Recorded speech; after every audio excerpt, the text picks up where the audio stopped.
YouTube, what it do? It's your boy Dez A1. Please say the A1. Coming at you from the Big Dub Network, where we strive for the W's and we learn from the L's. As a result of a season full of learning, we are sitting at the second overall pick currently. It could change. We could end up at 2. We could end up at 3 or 4 if we unfortunately win today against the Cowboys. But I'm taking it from the perspective that we are at the second overall pick. And today I'm going to share with you my number 2 dream scenario for the Washington Commanders in this upcoming draft from the second draft position. So let's get right into it. And with the second dream scenario, you'll be able to guess what my number 1 scenario is. But this here is my second dream scenario. It's a lot of moving parts. I don't want to say it's unrealistic, but I could see something similar to this happening if things don't play out in our favor. Okay, first pick of the draft in this mock draft for PFF is Drake May. That's not realistic, so we're gonna start this all over. Yeah, okay. We're going to do it all over again. That is unfortunate as well. I'll try it one more time.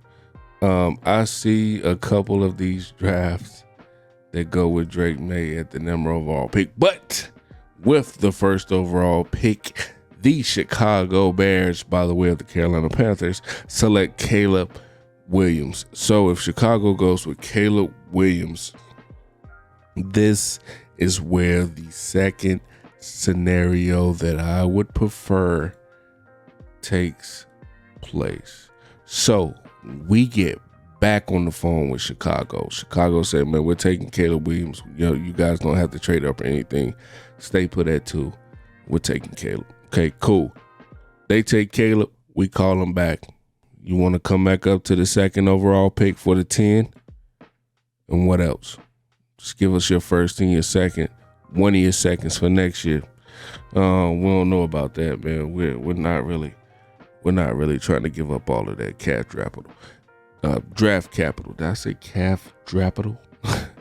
Draft capital. But Washington also says we want Justin Fields, and we'll give you our 66 overall pick for him this year and a 4th for next year. I could ask for more as far as giving them the second overall pick from this year.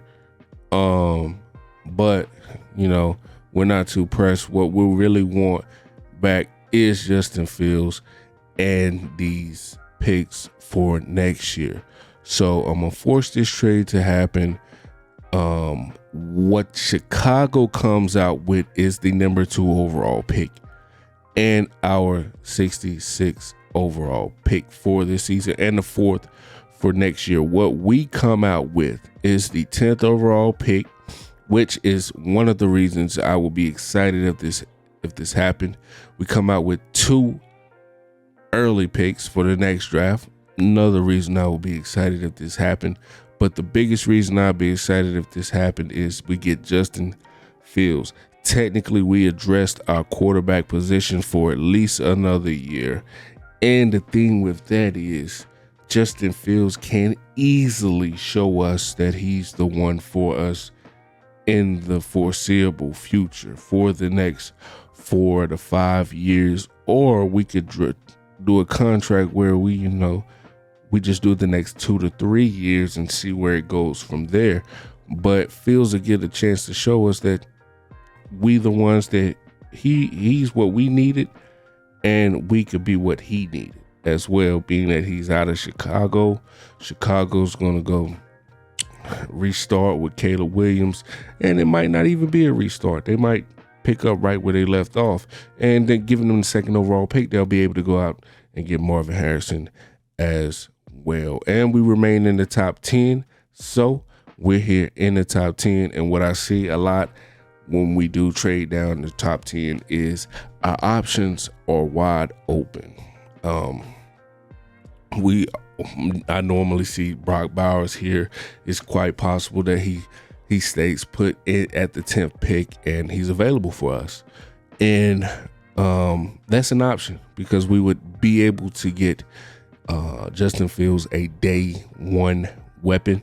But I see Talisi Fuaga here. PFF has him at 11. I actually like him being a prospect more than Olu Fashanu. And the proof is in the numbers, man. Just the PFF grades, the run blocking grades for this young man are amazing. The size is undeniable. He's just, a run blocking machine. And with us going out and getting Justin Fields, what better to do than turn this offense into something that's, I don't want to say run heavy, but just maybe like 51% run, being that we have Justin Fields, and that's a talent of his as well. And what we see with a lot of these rushing quarterbacks is immediately their offense is a high-powered rushing offense. We've seen it with RG3 here in Washington. We saw it back with Michael Vick. We saw it back with Cam Newton. We've seen that with Justin Fields in Chicago, that their run game is being productive. So if we go get Talisi Fuaga and shore up one position on this line, because he's a day one starter, then that's a big dub for this franchise.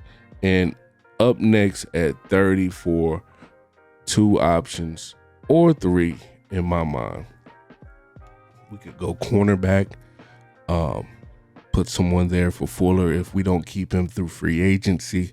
We're definitely thinking about edge right here, or we're potentially thinking about another front line body as far as in the trenches. I usually see a guy here. Matter of fact, he went at 33. I don't even think he'll last to the second round. Troy Furtanu is one of the best tackle prospects in this class. This tackle class is amazing. This trenches class is amazing in general for the offensive line. He's usually here at 34 for us, and I usually take him. He's another day one starter. If you need him at guard, he can be there as long as you need him. Tackle, he started there for the last couple seasons with Washington. So Troy Furtanu, he's usually there at 34. I draft him every time in these mock drafts, but I don't think he'll last that long. It's just too many franchises that understand the importance of a solidified offensive line and an offensive lineman talent. And it says a lot, being that wasn't even one of the quote unquote needs that PFF considers that Carolina Panthers need right now. So he's definitely a target of ours if he's available. And I usually would go right back to the trenches.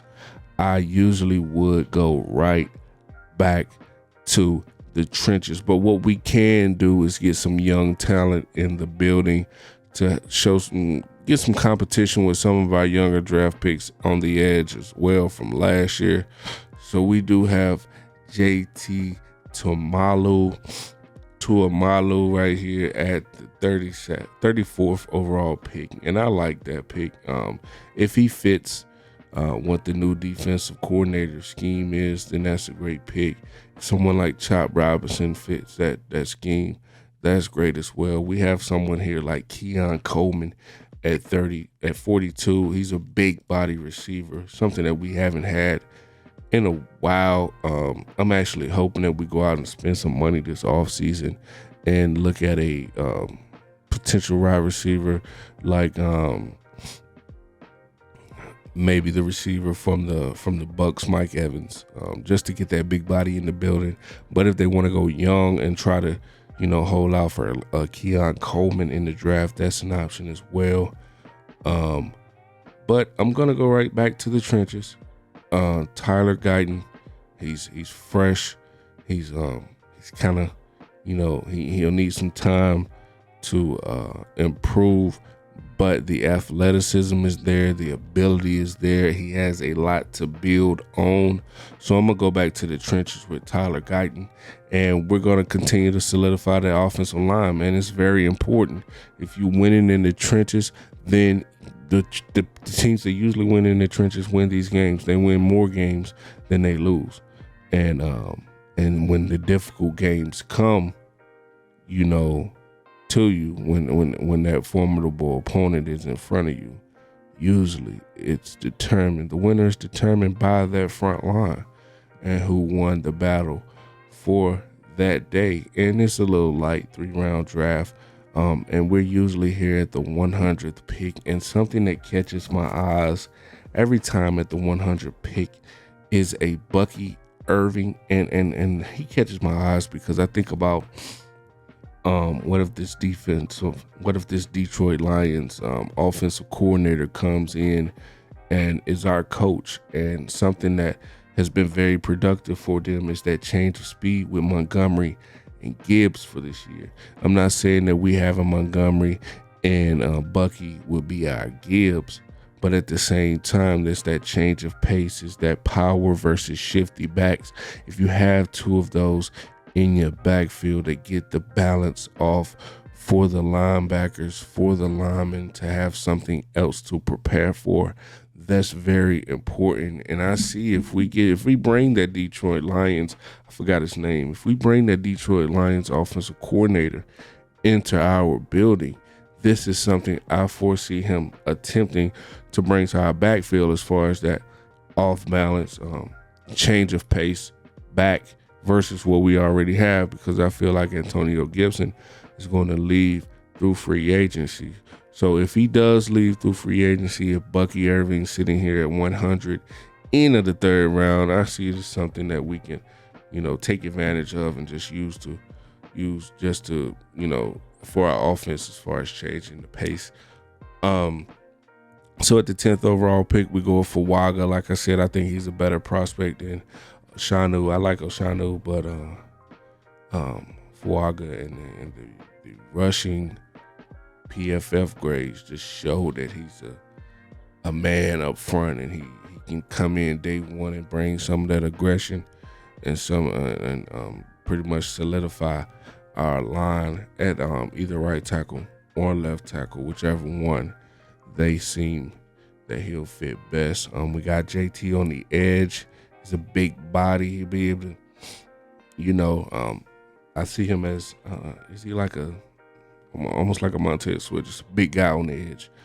And then we got Tyler Guyton, fresh, a lot to build on, athletic, big lineman, one that could potentially help us on that right side eventually. And then we got a Bucky Irving. But as what the important part of this scenario is us getting Justin Fields as a result of a trade with Chicago that took Caleb Williams at 1. They come back up to 2.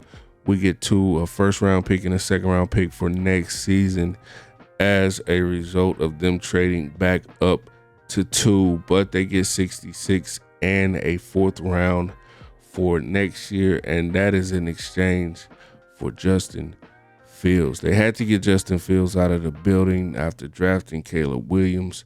They may have to get a couple more people out of the building, being that everybody was singing Justin Fields' praises coming up at the end of the season here.